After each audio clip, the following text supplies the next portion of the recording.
You're watching 30 Miles Out Kayak Fishing TV. This is another episode of How-Tos and Kayak Reviews.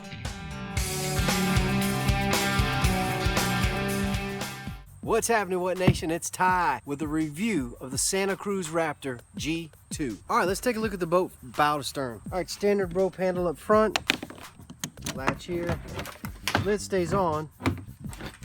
It's got a place here for your transducer. You just glue it in at the bottom, wrap your cables around, comes out the nipple here. You got to cut a hole somewhere depending on where you want the GPS step finder. Standard foot pegs locking in place. Rails on either side to mount your GPS or rod holders or whatever. This is for your pedal drive system or a cassette to paddle. We'll get to that in a minute. This is they got a small tray in here, a shallow tray. Doesn't go very far back on either side. And this is your cap, locks when you turn it. Got a boat style seat in here. I'll get to that in a minute, how that works. Two recessed rod holders right behind the seat. Hull access right here on both sides. More hull access here. You got two handles here for wheelbarrow style carrying. This is the rudder system. So this is the one wheel beach tire, which is actually a really cool design. I like it. Let's try it this way. Alright, it goes like that. Oh, this boat actually paddles pretty well. You put this cassette in there, it slides in this little slot, you drop it in. And you got this little deal here. It's supposed to back that off. Find that hole and tighten it down. Gear pod, tackle pod, whatever, because you're paddling at this point. Alright, so here's your boat style seat. It's got these two little pegs that stick up here. Look at all my dirt from Venice, Louisiana in there. And it's got holes on the front. So you just slide the pegs through the holes. Then you drop it in back here and you got a little brass screw. You screw into place. Voila, there's your boat seat. This is the steering mechanism for the rudder system. Left and right, you can see the rudder moving in the back. And then you can drop the rudder by reaching behind you and pulling this. So this is the cassette adapter for the G2 that allows this boat to become a Mirage drive, Hobie Mirage drive driven boat. You loosen these screws. I don't think you want to do them all the way because they'll come out. So like that. You're gonna drop the Mirage drive in here, like that. You lean this down, and then you tighten up that little screw. Crank it down, crank it down. You're gonna take this pod out. Same thing. Put it in. Nipple goes in that little hole. Take like starboard material type stuff. And it holds it in place. Try to scoot down as tight as you can. So there's the Mirage drive system in the first boat other than a Hobie.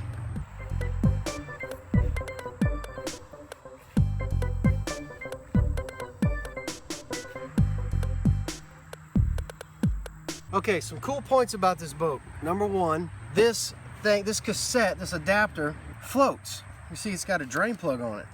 All right, the moment of truth. Mirage is in the Mirage Drive adapter by Santa Cruz, and we're gonna see if it'll float the Mirage Drive. It should.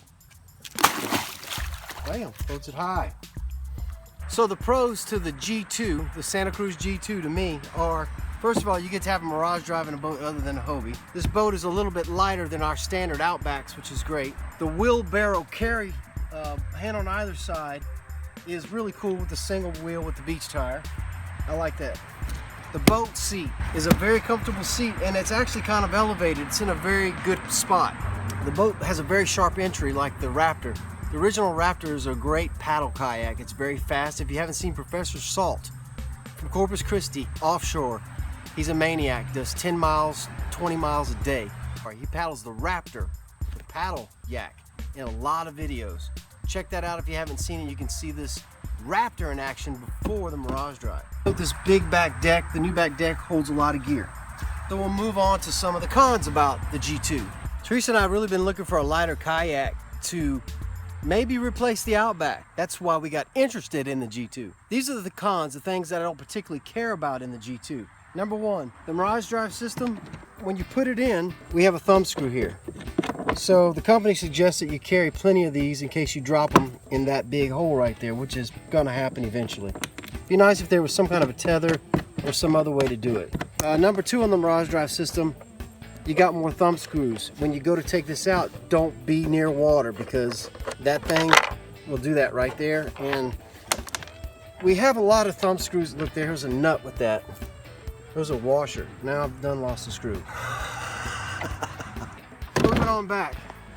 This, I'm not real happy with the way this protrudes out. The company's even talking about raising this up higher because there's a problem with water going in it the way it is, because water actually comes up through these holes. I'm about 190. At 190, the water level is flush. So this is a wetter ride. If you weren't elevated, you would be very wet. My feet were wet all day, which I'm not used to in the Hobies. So that clicks and locks like that. So if they elevate that more, I was concerned about foot space to stand. You have a good amount of foot space here to stand. The split tail allows you to stand, but if they raise that up, I'm a little bit worried that it might hinder some of our standing ability. So Teresa's saying she actually hurt herself by kicking this handle because we stand a lot. So this is actually in the way, and if they elevate it, it's gonna be more in the way. Now I love this seat. This is a boat seat. I think it actually belongs in a bass boat. This seat flexes. So when you're pedaling in the Mirage drive, you get this bouncing like this because you're pumping, right? So this is happening. It was very awkward to be constantly bouncing for that day in Venice. The company suggests that you put in some screw straps and bring them to these eyelets right here. For everything I have to go to do with this boat, I found there was more things I needed to add. If you're a DIY guy, you're gonna love this boat. Problem number one with the seat is that it flexes back. Problem number two, throughout the day, we kept going further and further back, and we were noticing that our shoulders were hitting the rods and the seat itself. Sitting side saddle on this boat is possible. Our lures tended to be right here, our top water plugs are right here. They put these rod holders directly behind your shoulders, so that caused a bad issue. Where's the hole? You can't see it. So you can lose a rod like that not being able to see. And the company suggests that they leave this space here for you to put a ram out, a starport, or a Scotty or something and use it sideways. So you're gonna have to do something with this space. Once again, you gotta do more. This is a DIY boat, I promise you. Teresa actually had a lure hang in her shirt because she went back and the lure's right here. So she got hung up and I got hung up for the same reason. So some work would need to happen back here with the G2 if you plan on making it fishable. Being one-handed is very, very important with the kayaks. With the Outbacks, when we have our paddle, you're fighting a fish with this hand, or I have a camera in this hand, I set it here and I bring the clip over one-handed, right? With the G2, I was fighting a fish or holding the camera or trying to push myself out of the reeds. In Venice, you'll see the fish pull me in the reeds, I'm trying to push myself out. So I got the parking pole by Yak Attack, boom, in my left hand, or the other vice versa, push myself out, and I'm trying to put, I'm looking at the fish, I'm looking at the parking pole, and I'm trying to do this. But with the grass in my face, that's a very awkward place to find and then make it happen leaning back and worrying about getting tangled on these rods. So it would be nice, I'd probably have to put a taco clip or something right here. We're testing these boats out, by the way, so I'm giving y'all a dead-on honest pro and con. So this is a real far reach for me. Don't really care for that far back, but they've already molded it in, so you're gonna have to do yet another DIY to bring it up front. So once again, I'm a huge fan of the original Raptor paddle yak.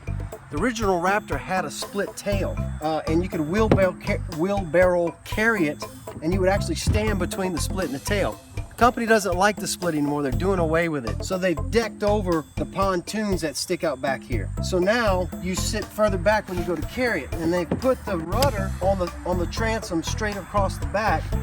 As you can see, to carry that like that, you can't do.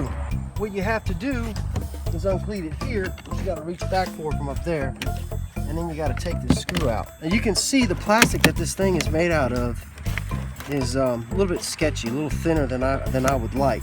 I would probably destroy this rudder in about 3 weeks. So the Hobie Outbacks, we just pull one string, whole assembly folds into the boat. Here you're gonna have to get out the boat, you have to unscrew it. That's going in the water. So you better have extras. And then that's how it sits in the back of the boat. And then you gotta make sure you put it back in here so you don't lose it, and I would not do this at the boat ramp. You can see that this is mounted with a very small hinge. As I'm telling you, man, I would break this pretty quick. So not happy with the rudder at all. You got the seat bending back, and you're supposed to reach back and do this. I love the Raptor.